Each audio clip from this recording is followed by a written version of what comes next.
उद्धव ठाकरे अब क्या करेंगे? क्योंकि देखिए अब असली नकली, जैसे एनसीपी का एक तरह से फैसला हो गया, वैसे ही असली नकली शिवसेना, मतलब एक सिर्फ लीगेसी है ठाकरे नाम की उद्धव ठाकरे के पास, लेकिन उनके पास नंबर नहीं है। तो उद्धव ठाकरे का क्या होगा? क्योंकि मेरा ये मानना है कि एक ही मराठी पार्टी हो सकती है। जैसे राज ठाकरे ने एक मराठी पार्टी बनाई, लेकिन वो चली नहीं क्योंकि उद्धव ठाकरे की पार्टी ओरिजिनल थी। तो अब एकनाथ शिंदे और उद्धव ठाकरे के मुकाबले में उद्धव ठाकरे का क्या भविष्य है? देखिए, वो भी बहुत इंटरेस्टिंग चीज होगी देखनी कि देख, एकनाथ शिंदे भी उभर के आए हैं। वो महायुति की पॉलिटिक्स का फायदा मिला और सोशल वेलफेयरिज्म का। और एकनाथ शिंदे को महिलाएं नाम से श्रेय देती थी लाड़की बहन योजना का, कि हमारे भाई ने हमें ये दिया है हाथ में और वो आगे जाके उसको कंटिन्यू करेंगे। जिन महिलाओं से मैंने बात की है, उन्होंने महायुति की बात नहीं की थी, वो तो शिंदे की बात कहती थी कि हमारे भाई ने ये किया है। तो शिंदे ने बहुत खूबी से, जिस तरह से वो उभरे हैं, बहुत खूबी से उभरे हैं। क्योंकि जब वो उन्होंने पार्टी तोड़ी थी और चीफ मिनिस्टर उनको बनाया गया, बहुत लोग उनका नाम भी नहीं जानते थे। लेकिन जिस तरह से वो लड़के ऊपर उभरे हैं ना, तो साम दाम दंड भेद लड़ाई, और एक, जैसे मैं कहती हूँ ना, अंग्रेजी में बोलते हैं फायर इन द बेली, वो उन्होंने जाहिर की है।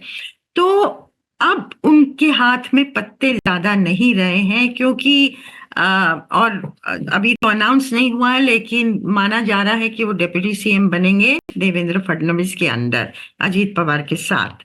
तो वो चाहते तो सीएम बनना थे। उन्होंने कहा कि लीड तो मैंने किया है। लेकिन खैर, शिंदे ले गए हैं major part of the Shiv Sena, और उद्धव के पास एमएलएस भी नहीं है। और जैसे कि हर एरिया में वोटिंग हुई है, उससे लगता है कि उनको काफी झटका मिला है।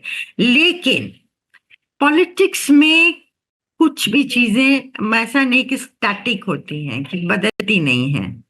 तो मान लीजिए शिंदे अभी ज्वाइन कर रहे हैं सरकार में, लेकिन बहुत खुश होके नहीं ज्वाइन कर रहे हैं कि डिप्टी सीएम बनना पड़ेगा, और उनको होम होम डिपार्टमेंट भी ऐसा कहा जा रहा है नहीं देने की बात है, वो बीजेपी रखेगी अपने साथ।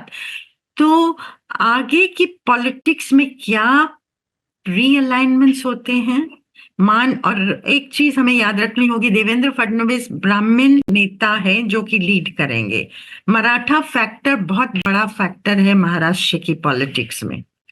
और मनोज झरांगे पाटिल, जो फडणवीस और भाजपा का विरोध कर रहे थे, जो कोटा एक्टिविस्ट हैं, मराठा कोटा एक्टिविस्ट, वो शिंदे के प्रति और अजीत पवार के प्रति सॉफ्ट रहे हैं। तो आगे क्या रीअलाइनमेंट्स होती हैं? मान लीजिए शिंदे का ग्रुप नाखुश होता है, मान लीजिए भाजपा की जो 132 सीटें हैं, 4 अगर आप इंडिपेंडेंस भी जोड़ लीजिए, तो मेजॉरिटी फिगर से थोड़ा ही पीछे है ना, और पार्टियों को तोड़ते हैं, वो मेजॉरिटी हासिल करते हैं। तो क्या इन अलायंस के अंदर क्या होगा? क्या वो कंटिन्यू करेंगे उस महायुति अलायंस में, या रीअलाइनमेंट्स में? बहुत आगे, बहुत स्पेक्युलेटिव बात कर रही हूँ इस समय जी। लेकिन आगे की रीअलाइनमेंट्स हमेशा संभव हो सकती हैं। अब आज नहीं तो कल, नहीं तो परसों। तो क्या उद्धव ठाकरे उस दिन का इंतजार करेंगे कि वो एक पोल जो है मराठा पॉलिटिक्स को क्या वो परस्यू करेंगे, और मराठी पॉलिटिक्स, महाराष्ट्रियन अस्मिता जो है, मराठी अस्मिता, जो सब नेशनलिज्म माना जाता है महाराष्ट्र में, वो भी एक इश्यू रहा है, एक लहर रही है, एक अंडर करंट रहा है ओवर द डेकेड्स। तो हिंदुत्व प्लस ये सब नेशनलिज्म शिवसेना के पीछे रहा है। तो ये सब चीजें आगे की चीजें हैं। लेकिन टू आंसर योर क्वेश्चन कि उद्धव ठाकरे क्या करेंगे, I think he will wide his time.